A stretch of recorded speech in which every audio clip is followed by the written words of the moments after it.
Hi, Paul. Hey, Nick. Welcome to our studio here. This is our first recording in the new studio for the Beat podcast. And it is my first time here. First time for you here, first time on a podcast. True. But not your first time at this hospital, because you have a wonderful background here, and you are the CEO of Santa Clara Valley Healthcare, and I'd love to hear more about what that means and who you are. Well, Nick, I mean, you mentioned Santa Clara Valley Healthcare, and that is actually something recent. And of course, you know that, but for those people out there listening, we've been very fortunate. Back in 2019, March, which is actually 4 years ago, the County of Santa Clara acquired, however you want to characterize it, two very important community assets for healthcare. And of course, that's O'Connor Hospital and St. Louise Regional Hospital. So 4 years ago, so this is our anniversary. And we're all very proud of that. And because of that acquisition and because of the growth of the system, we've now become Santa Clara Valley Healthcare. So along with the incredible facility that we have here at Valley Medical Center, now we have 3 large hospital facilities, along with all of our outpatient clinics, both primary care and specialty, really crossing the entire spectrum of healthcare. So we truly are an integrated and comprehensive healthcare system for our community. That's absolutely right. The reach is wide in this county for high quality, compassionate, safe healthcare. Right. Real quick, before we get into more of that side of things, how long is it that you personally have been here with the hospitals and clinics as a CEO? I am actually very proud to say that I've been here just over 10 years. Wow. And I've been in public healthcare for 33 years. That's amazing. Yes. I used to serve as a public health director for Ventura County and got into healthcare delivery. And what we all know and what I really appreciate in all my years of public service, one of the most important things that you can do as a health system is to understand the importance of public health and community health. And so I've been able to be very fortunate to serve as a healthcare professional in what I consider to be one of the more premier areas of healthcare, which is public healthcare. Why is public healthcare important, and why would you say that you have a passion for that particular sector of healthcare in general? Grew up in a family of 4 boys with a single mother. She, of course, is Japanese and had limited English speaking skills and had to learn how to drive. My father passed away when we were very young. We were reliant on the public system. I didn't really appreciate that until I became a little bit older and realized that families, irrespective of where you come from, that may not have the means, need help relative to making sure that they're healthy, right? And from a personal health standpoint.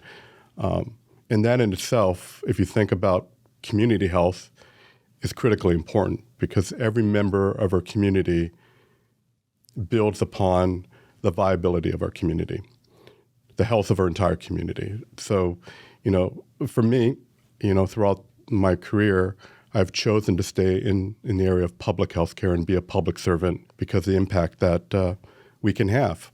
That's incredible. Yeah. And again, having been here, in particular at Santa Clara Valley Healthcare for 10 years, of course, it wasn't always Santa Clara Valley Healthcare. As you know, it was Santa Clara Valley Medical Center, hospitals and clinics. But again, we talk a little bit about it's been now 4 years since we have been all together as one county healthcare system. And so what was kind of the inception of that, or what really prompted the county to take a look at the care that the citizens of the county are receiving and then say we should expand and acquire these other hospitals into the system? Make no mistake about it. Santa Clara County and the residents that live here are very fortunate. When I arrived, even at that time, the board was very supportive of the health system.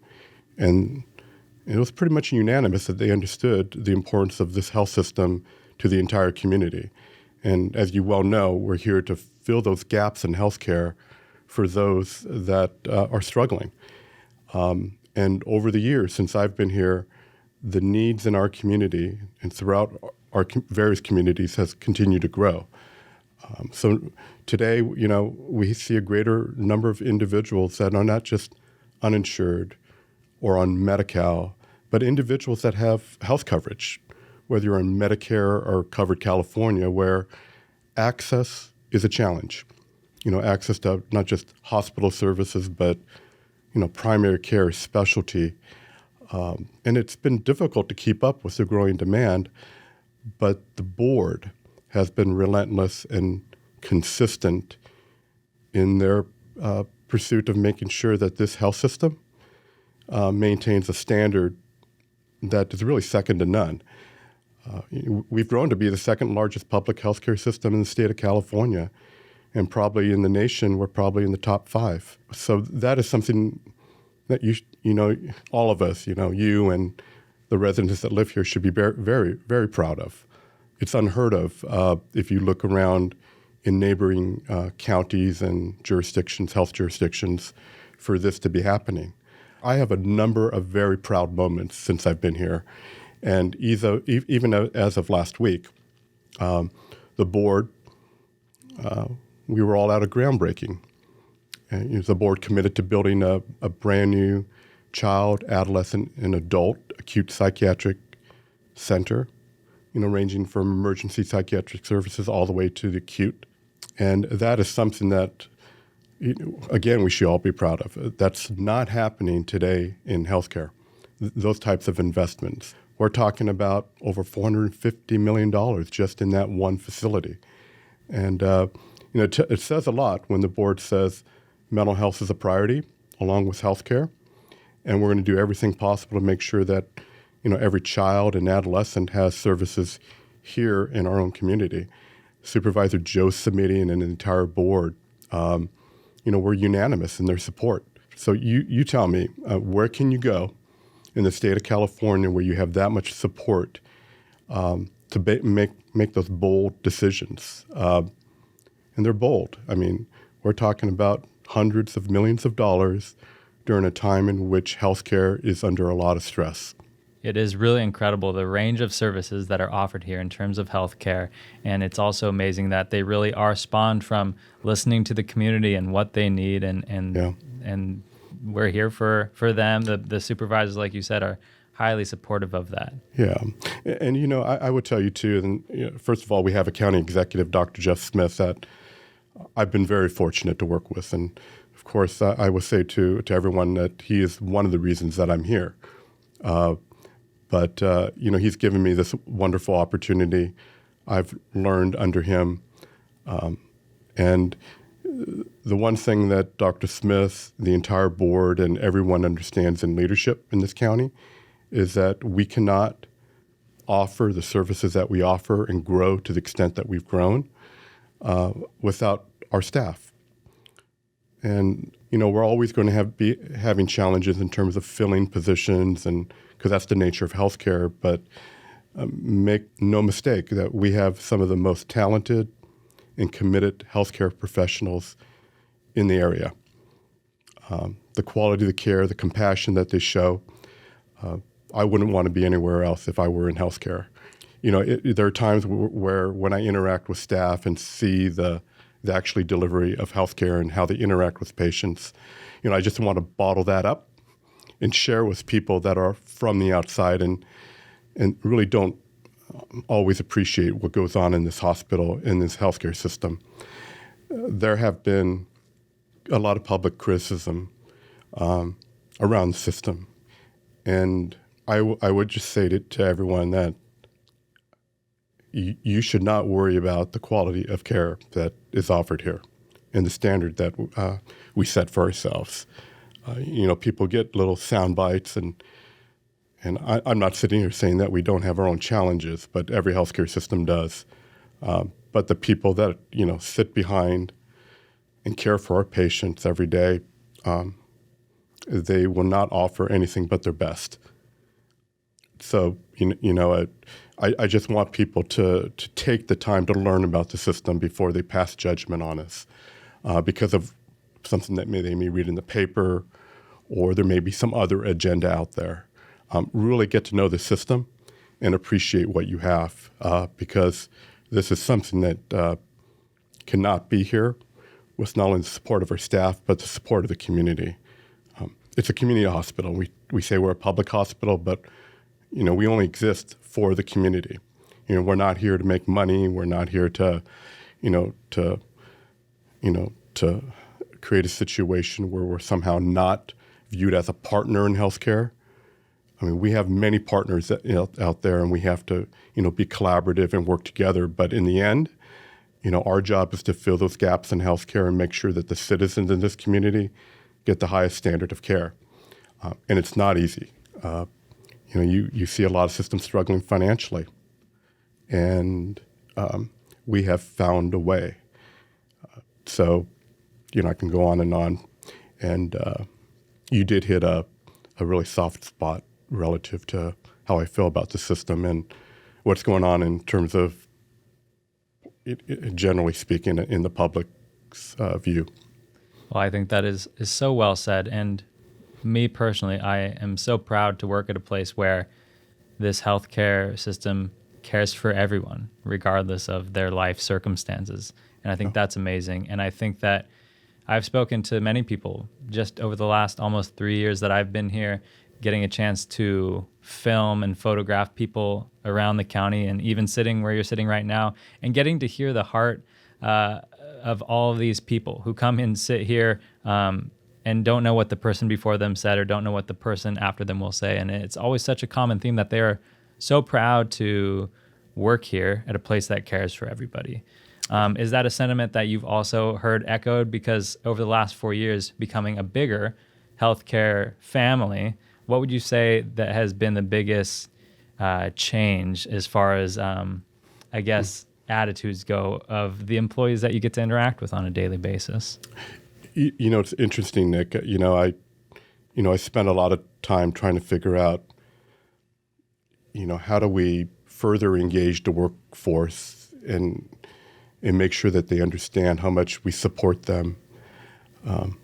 The ironic thing about that is that, we have a workforce that will speak up and make sure that their interests are being heard, because typically their interests are always about the patient. So that's something actually as public servants that we should be all proud of. I mean, the fact that we have employees that are willing to speak up and speak their mind and make sure that we're holding each other accountable. That's not always an easy thing to deal with as a leader, because sometimes you want everything to kind of move smoothly and flow in a certain direction without any, major challenges or diversion from a certain way of thinking. But that's what actually makes us better as a public health system, is to make sure that people that have different ideas and thoughts, that they feel comfortable in speaking up. And I'm okay with that. Although, sometimes it does, does sting a little bit, the reality is that, again, we're here for the public, and the public deserves for things to be transparent. It certainly feels like a collaboration then. People are definitely wanting just everything to be better, because at the end of the day, it is all for the patients, of course. It's going to be better for our patients, number one. It's going to be better for our workforce, number two. And clearly, it's going to be better for our community. So this rebrand that is coming up, the name Santa Clara Valley Healthcare. What is the idea behind that and the inception behind changing from Santa Clara Valley Medical Center hospitals and clinics to something a little bit easier to say? Well, clearly that's one of the reasons why, right? It's a lot easier to say than, Santa Clara Valley Medical Center hospitals and clinics. And, the important thing when we acquired O'Connor and St. Louis is to make sure that they maintain their identity within their communities. They're very long established, community assets, and they're very well known in the community. And we all know that Valley Medical Center is Valley Medical Center, and everyone knows when you say Valley who we are, right? So it's really important to figure out how we can come up with something that reflects all of our facilities and our continuum of care. And so, of course, Santa Clara Valley, right? And then, healthcare, because that's what we're here to do. So I think it's wonderful. So it not only helps with our branding and who we are, but also maintains the identity of the various divisions of hospitals and services that we offer. And so it's really about recognizing that we are all in this together, and that we're one system. That's wonderful. Yeah, if somebody or their family visits one of our premier clinics or hospitals, they have their own identity, but they still know what they're going to expect in terms of that care on a personal level, on a medical level.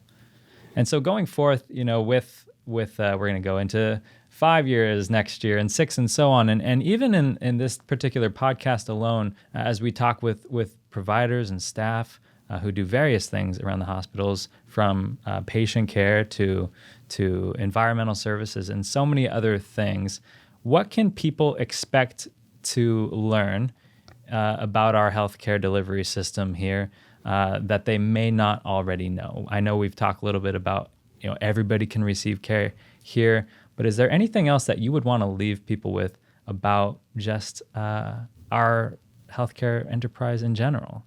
That's a big question. Kind of broad, I know. I want everyone to know everything about our system. I think the reality is that because we're so large, that a lot of people don't fully appreciate what we have to offer. And what I would say to people is that if you're struggling trying to figure out how you access or get care, look to us, because more than likely we're going to be able to help you in some way. And if we're not able to offer you the services within our own system, we will make sure that you get the care and support that you need. And so I really believe that, number one, people should walk away proud to have a public healthcare system like we have in Santa Clara County. Two, that they should be very proud of the people that work here, because many of the people that work here can work anywhere, command a higher level of compensation, or choose to do something different because of their training and expertise. But they're here because they believe in our system, in our commitment to our community and service to the community. And lastly is that, we work hard every day to make sure that we have a comprehensive system, meaning that there aren't any areas within our community where people are going to struggle with access to healthcare. So we spend a lot of time making sure that if there's something that's needed in this community for a particular segment of the community, that we're planning, and more than likely, again, we offer that service. So please, take the time to learn about us and take the time to understand why we exist. That is so wonderful. Again, like I said, I'm proud to work here, to live here, as well as so many other people who already work here and live here. And I think that just extends to better healthcare for all, as we stand for. And I know that there is so much more to be talked about. And again, you're welcome to come back anytime. And we thank you for coming on today. It's a pleasure, Nick.